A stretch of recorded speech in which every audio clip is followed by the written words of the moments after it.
Dingdong Dantes, viral dahil sa tanong sa Family Feud.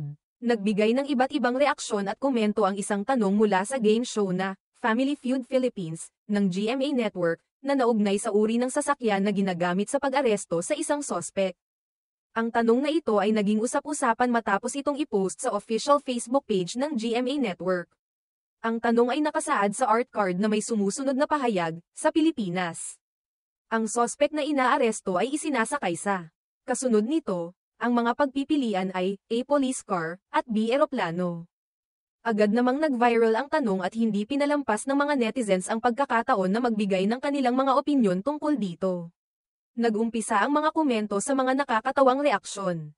Katulad ng isang netizen na nagsabi, daming iiyak, tatamaan, at magpi-people power niyan sa Facebook hahaha, na nagpapakita ng malikhain at biro-birong pananaw hinggil sa tanong.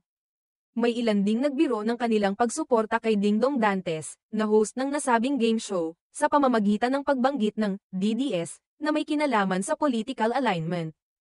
Nagpatuloy ang mga reaksyon ng mga netizens na tila binigyang kahulugan ang tanong sa konteksto ng mga kasalukuyang pangyayari, lalo na sa isyu ng pag-aresto kay dating Pangulong Rodrigo Duterte.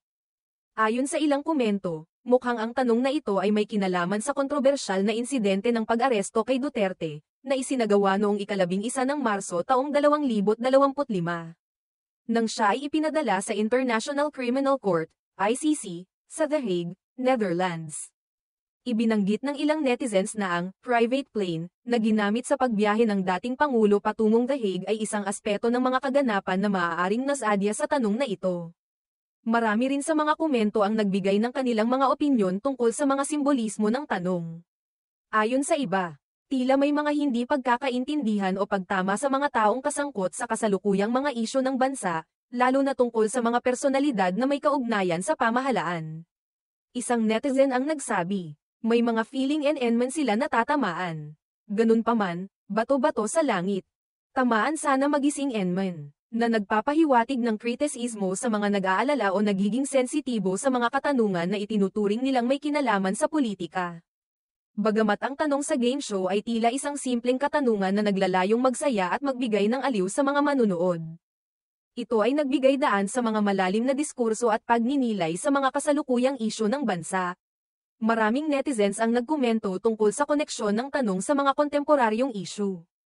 At ito rin ay naging pagkakataon para sa mga tao na ipahayag ang kanilang pananaw hinggil sa politika at sa mga kasalukuyang pangyayari sa bansa. Ang ganitong uri ng reaksyon mula sa publiko ay hindi bago. Dahil ang mga game show at iba pang media na may kinalaman sa kasalukuyang mga kaganapan ay kadalasang nagiging pinagmumulan ng mga usapin na may kinalaman sa opinyon ng mga tao tungkol sa mga isyu ng lipunan at politika. Ang mga tanong na tulad nito ay nagiging pagkakataon upang mas mapagtibay ang mga pananaw ng mga tao, pati na rin ang kanilang mga pagkakakilanlan sa mga isyong kinahaharap ng bansa. Sa kabila ng pagiging isang biro o libangan. Ang tanong na ito mula sa Family Feud Philippines ay nagbigay ng pagkakataon upang muling pag-usapan ang mga isyu hinggil sa mga personalidades at kasalukuyang mga pangyayari sa bansa. Ang mga reaksyon ng mga netizens ay nagpapakita ng malalim na koneksyon ng media sa politika at kung paano ito nakakaapekto sa opinyon ng publiko.